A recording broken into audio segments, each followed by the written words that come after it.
مفتی طارق مسعود صاحب جو ایک مشہور عالم دین ہے اور بہترین عالم دین ہے اور انتہائی علمی آدمی ہیں،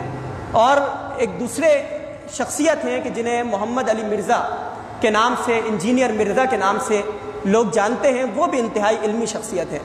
ان دونوں کے درمیان گزشتہ کئی دنوں سے ایک معاملہ چل رہا ہے، اور معاملہ یہ ہے کہ وہ جو انجینئر مرزا ہے وہ جہلم سے تعلق رکھتا ہے، اور مختلف ویڈیوز علمی مکالمے ان کے جاری ہوتے رہتے ہیں۔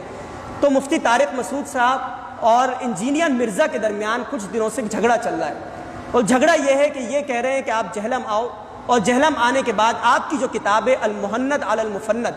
یہ ایک عقیدے کی کتاب ہے، اس کے اندر بہت سی خراب باتیں لکھی ہوئی ہیں جو قرآن و سنت کے خلاف ہے، لہذا ہم جہلم کے اندر، انجینئر مرزا نے کہا مفتی طارق مسعود صاحب سے کہ ہم جہلم میں بیٹھیں گے اور المہند علی المفند پر کچھ مکالمہ ہوگا اور مناظرہ ہوگا۔ مفتی طارق مسعود صاحب کہتے تھے کہ ٹھیک ہے میں آؤں گا، یہ ادھر نہیں جا رہے تھے، وہ ان کو بلا رہے تھے۔ بہرحال 2 روز قبل مفتی طارق مسعود صاحب جہلم گئے، اور ان کی ایک ویڈیو وائرل ہوئی، انہوں نے کہا کہ میں جہلم کے اندر موجود ہوں۔ انجینئر مرزا صاحب اپنی ایک ویڈیو بیان جاری کریں کہ جس کے اندر یہ بات ہو کہ میں المہند علی المفند پر مفتی طارق مسعود صاحب سے مناظرہ کرنے کے لیے تیار ہوں، اور مفتی طارق مسعود صاحب نے 2 دن کا ٹائم دیا، 48 گھنٹے کا، کہ 48 گھنٹے کے اندر اگر ویڈیو بیان جاری ہوا، اور انہوں نے ایک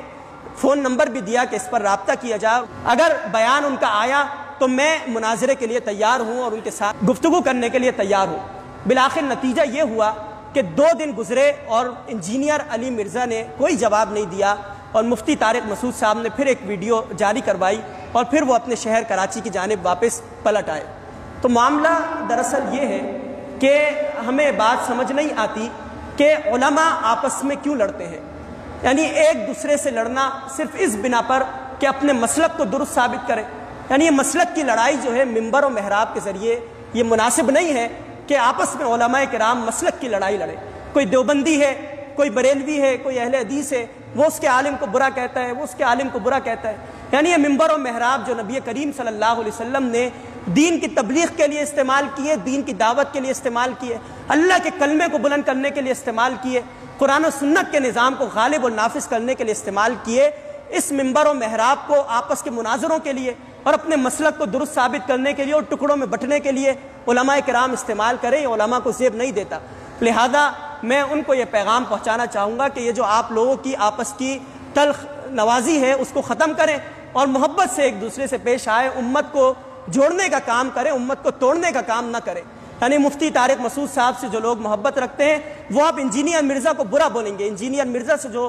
محبت رکھتے ہیں وہ مفتی طارق مسعود صاحب اور ان کے ماننے والوں کو برا کہیں گے۔ آپس میں ایک دوسرے کو گالم گلوچ کرنا، ایک دوسرے کو بلا کہنا اور ایک دوسرے کے حوالے سے بٹ جانا ٹکڑوں کے اندر، یہ جو انگریز کی سازش ہے کہ ایک دوسرے کو لڑوا دو اور مسلمانوں کو آپس میں لڑوا دو اور مسلمانوں کو شکست دے دو، ہم اس کا حصہ بننے کے بجائے ضرورت اس بات کی ہے کہ ہم یہود و نصارہ کا مقابلہ کریں اور منبر و محراب سے قرآن و سنت کی جو درست تعلیمات ہے اس کو پھیلائیں۔ یعنی میرا تعلق اگر جماعت اسلامی سے ہے تو آپ لوگ اس بات کی گواہی دیں گے کہ میں نے کبھی بھی جماعت اسلامی کی دعوت آپ کے سامنے پیش نہیں کی۔ میں نے یہ نہیں کہا کہ آپ جماعت کا حصہ بنے، جماعت میں آئے، اور جماعت کے علاوہ جتنی بھی دیگر پارٹیاں ہیں، جتنے بھی مسلک ہیں، وہ سارے کے سارے وہ کافر ہیں یا جہنم میں جانے والے ہیں یا فلاں یا فلاں۔ نہیں، قرآن و سنت کا پیغام اس کے ذریعے اور اللہ رب العالمین کے رسول صلی اللہ علیہ وسلم نے جو اعلاء کلمت اللہ کا کام کیا وہ کام کیجئے، اور منبر و محراب کا استعمال اللہ رب العالمین کے کاموں میں استعمال کیجئے۔